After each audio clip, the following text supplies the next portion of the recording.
So you have your IBDP geography report, and now you need to add some visuals.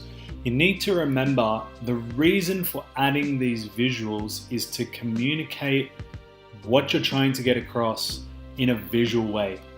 So making it visual might be able to help you communicate this idea better.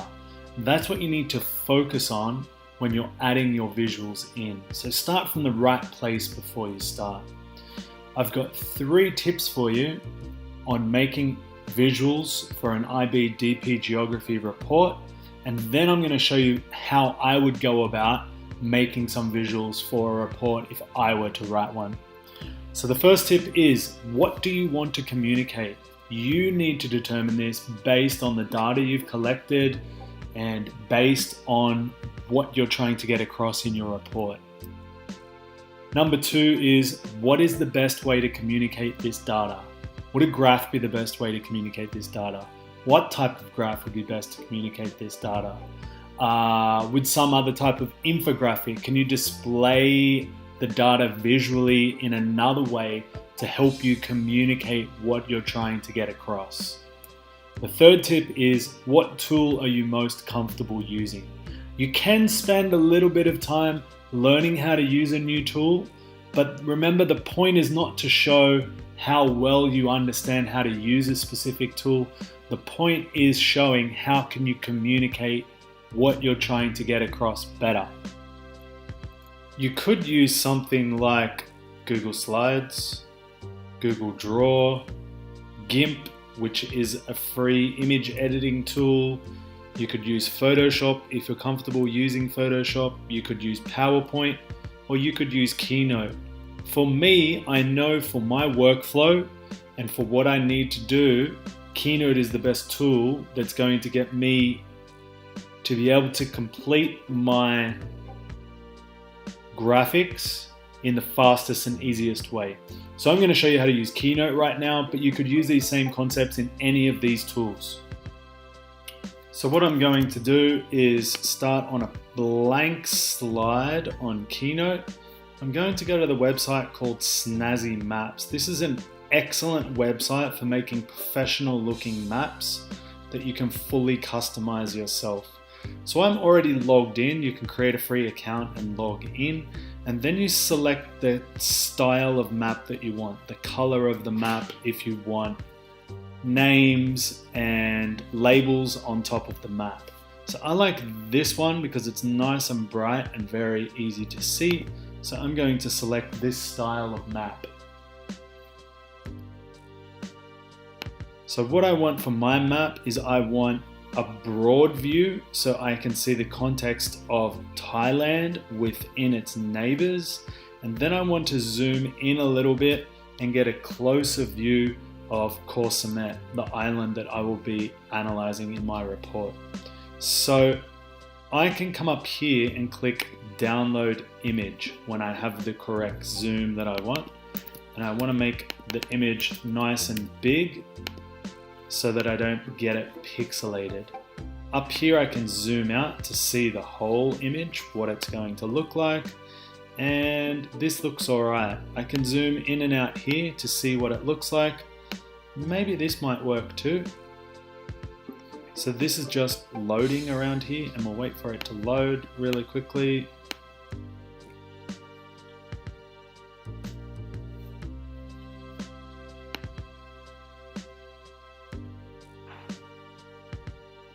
Let's see if it loads after we download. So if we click download image,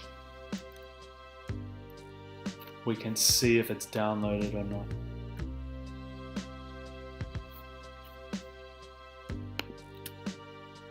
Here is the picture here. This looks pretty good for what I need it for.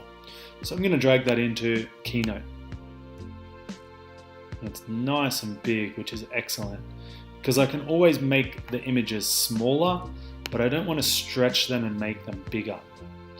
So if I go back now, I want to zoom in to the place on the map, the island of Koh Samet, because that's the island that I'm analyzing in my report. I think this is it here.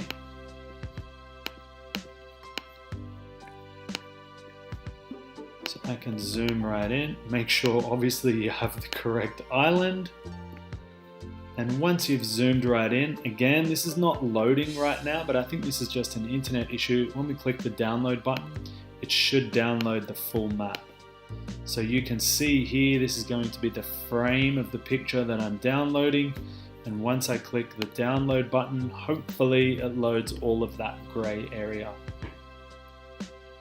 Maybe because this is in beta, maybe that's why it's slow loading these sections.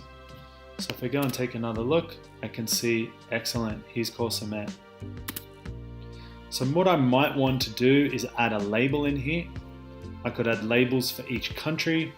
In the interest of speed right now, I'm just going to put a label in called Thailand. And next up, I'm going to put Corsamet in over here. And I want my audience to know that this is a zoomed view of this map. I can double click and crop this.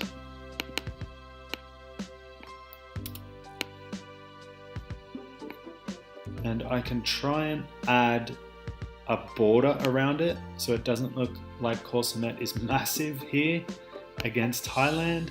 So I'm going to add a shape behind.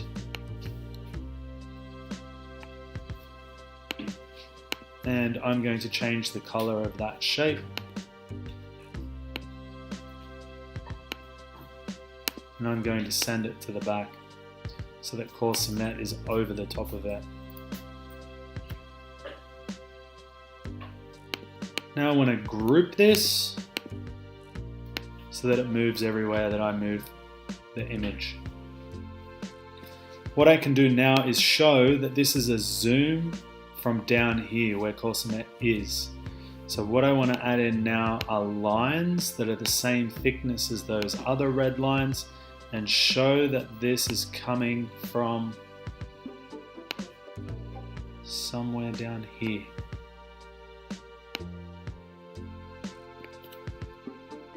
I need to make this line a bit thicker. I can play around until it looks right. Maybe that looks good. Change the color. Remember, you can do this in whatever application that you feel most comfortable with. You could do this in PowerPoint. You could probably do this in Google Slides as well, or any other piece of software that you feel comfortable using.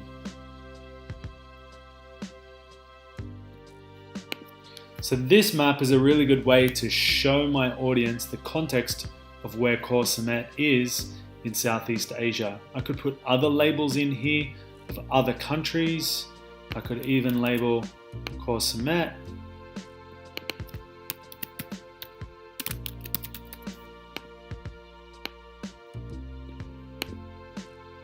And now I've given some context to my audience where Corsamet is in Southeast Asia and in Thailand. I can take off the Google branding at the bottom, and now I have a great image. What I can do next is export this as images, and I want to use JPEG of the highest quality, and it should be exporting to my desktop. I'm just going to name it. And if I now look in this folder, these are all the other slides you can see over here, but it's the last one here that I want. So if I double click this, I can zoom out on this image. I can then crop the actual picture here. And now I have my image to add to my report. Another technique you could use is to create a type of infographic using images. You could also add charts. You could imagine here on Corsamet, you could just use this picture of Corsamet, and you could add in other charts pointing to different parts of Corsamet. You could add pins in as well to show different places around Course.Met. But if I was to make an infographic type image, so a way for me to express what I'm trying to show, but in images, I could use a tool that I have prepared here called the Noun Project. So the Noun Project is really powerful because it has a whole bunch of different icons that I can use, and I can find similar themed icons. So let's say I am looking for an icon for a person. I might look for person instead of people. As you can see here, I could have all different types of icons for people. So if I click here, I want this icon. Actually, maybe I want some to be red.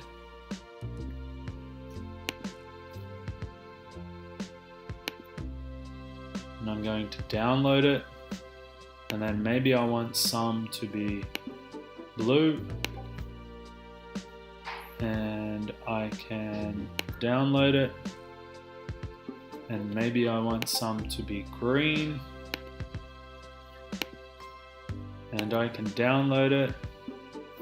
And now on a new slide, I can add these icons in.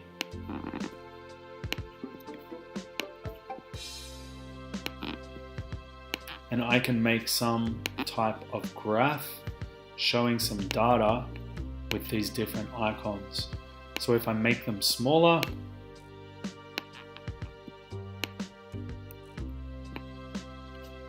over here I can see exactly how big they are. So maybe I want them about 200 pixels.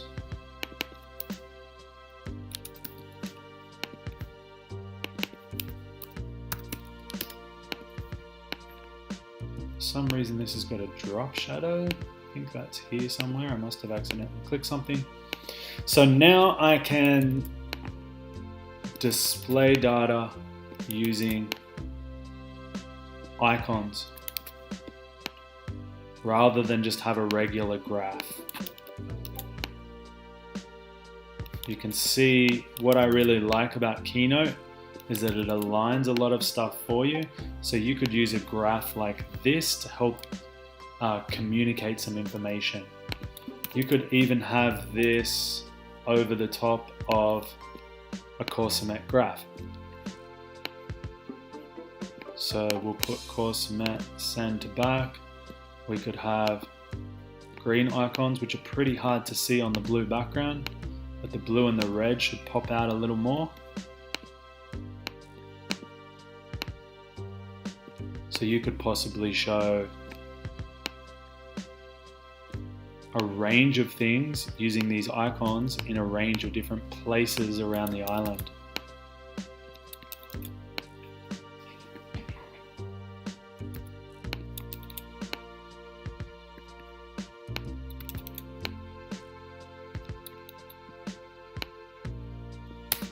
You could even add numbers in, have a key of what each color means.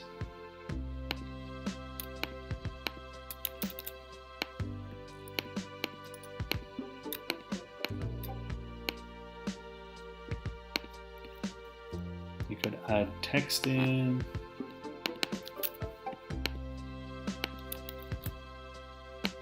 Again, depending on what data you need to communicate.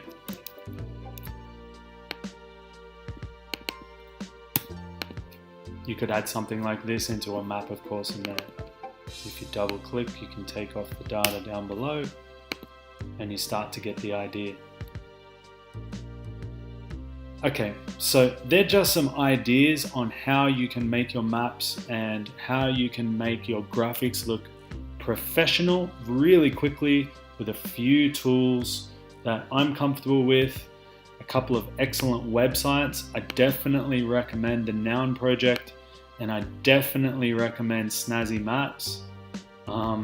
Bit of a tacky name, but it's a great website to use for reports like this. Remember, always think about what you want to communicate What's the best way to communicate this data? And what tool are you most comfortable using? For this question, what's the best way to communicate this data? You can talk to other people and brainstorm some ideas, brainstorm some different graphs that you could use. You could sketch some ideas and see if you can make them digitally as well. These icons, you could imagine with a range of different icons. You could find boats in the noun project. You could find palm trees.